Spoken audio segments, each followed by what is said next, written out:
हज़रत मूसा की कहानी। हज़रत मूसा अलैहिस्सलाम इस्लाम, ईसाई और यहूदी धर्मों में एक प्रमुख पैगंबर माने जाते हैं। उनकी कहानी प्रेरणा, संघर्ष और ईश्वर की रहमत से भरी हुई है। यहाँ हज़रत मूसा की कहानी को विस्तार से बताया गया है। हज़रत मूसा का जन्म मिस्र में हुआ था। उस समय मिस्र पर फ़िरौन का शासन था, जो बहुत ही निर्दयी और अत्याचारी था। उसने एक भविष्यवाणी सुनी कि बनी इज़राइल के एक बच्चे के कारण उसका साम्राज्य नष्ट हो जाएगा। इस भविष्यवाणी से भयभीत होकर उसने आदेश दिया कि बनी इज़राइल के सभी नवजात बच्चों को मार दिया जाए। हज़रत मूसा की माँ को ईश्वर से प्रेरणा मिली कि वे अपने बच्चे को एक टोकरी में रखकर नदी में छोड़ दें। उन्होंने ऐसा ही किया। ईश्वर की योजना से वह टोकरी फ़िरौन के महल तक पहुंच गई। फ़िरौन की पत्नी, जिसे इस्लामी परंपरा में हज़रत आसिया कहा जाता है, ने बच्चे को अपनाने की इच्छा व्यक्त की। हज़रत मूसा फ़िरौन के महल में पले बढ़े। उनकी माँ को ईश्वर की रहमत से उनकी दाई के रूप में चुना गया, जिससे हज़रत मूसा अपनी असली माँ के पास ही रहे। युवावस्था में हज़रत मूसा ने अपने लोगों के प्रति अन्याय को देखा। एक दिन उन्होंने एक मिस्री व्यक्ति को बनी इस्राएल के एक आदमी पर अत्याचार करते देखा। इसे रोकने के प्रयास में मूसा से गलती से मिस्री की मृत्यु हो गई। इससे घबराकर वे मिस्र से मदियान भाग गए। मदियान में उन्होंने हज़रत शुएब अनी या नर्शियो अलैहिस्सलाम से मुलाकात की। हज़रत शुएब ने उन्हें अपनी बेटी का विवाह प्रस्ताव दिया, जिसे मूसा ने स्वीकार कर लिया। उन्होंने मदियान में कई साल बिताए।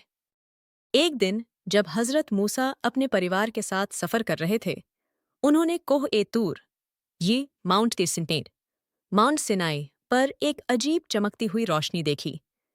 जब वे उसके पास गए तो उन्हें ईश्वर का संदेश मिला। वहां उन्हें पैगंबरी प्रदान की गई और यह आदेश दिया गया कि वे फ़िरौन के पास जाएं और उसे बनी इज़राइल को आज़ाद करने के लिए कहें। हज़रत मूसा अपने भाई हज़रत हारून अलैहिस्सलाम के साथ फ़िरौन के दरबार में गए। उन्होंने फ़िरौन को ईश्वर के संदेश को मानने और बनी इस्राएल को आज़ाद करने के लिए कहा। फ़िरौन ने उनका मजाक उड़ाया और उनकी बात मानने से इनकार कर दिया। हज़रत मूसा ने ईश्वर के आदेश से कई चमत्कार दिखाए, जैसे अपना आसा फेंकने पर वह एक विशाल सांप बन गया।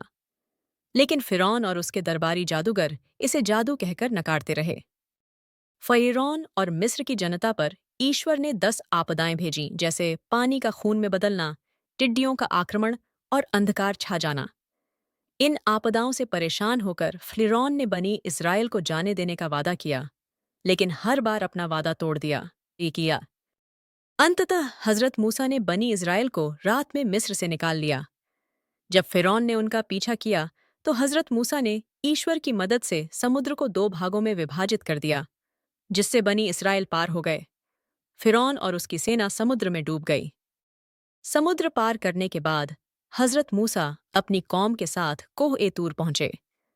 वहां उन्होंने 40 दिन तक उपवास और इबादत की। इस दौरान ईश्वर ने उन्हें तौरेत नामक पुस्तक प्रदान की, जिसमें धार्मिक और सामाजिक जीवन के लिए मार्गदर्शन था। हालांकि जब हज़रत मूसा वापस लौटे, तो उन्होंने देखा कि उनकी कौम एक सुनहरे बछड़े की पूजा कर रही थी। यह देखकर उन्हें बहुत दुख हुआ।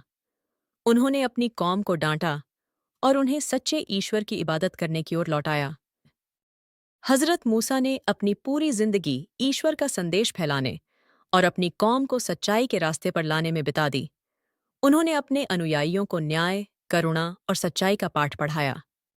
हज़रत मूसा का देहांत वादा की गई जमीन में प्रवेश करने से पहले हो गया।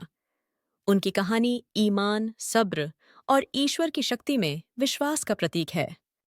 हज़रत मूसा की कहानी हमें सिखाती है कि कैसे कठिन परिस्थितियों में भी ईश्वर पर भरोसा और न्याय के लिए संघर्ष करना चाहिए। यह कहानी आज भी लाखों लोगों को प्रेरणा देती है और ईश्वर की असीम शक्ति और रहमत को दर्शाती है।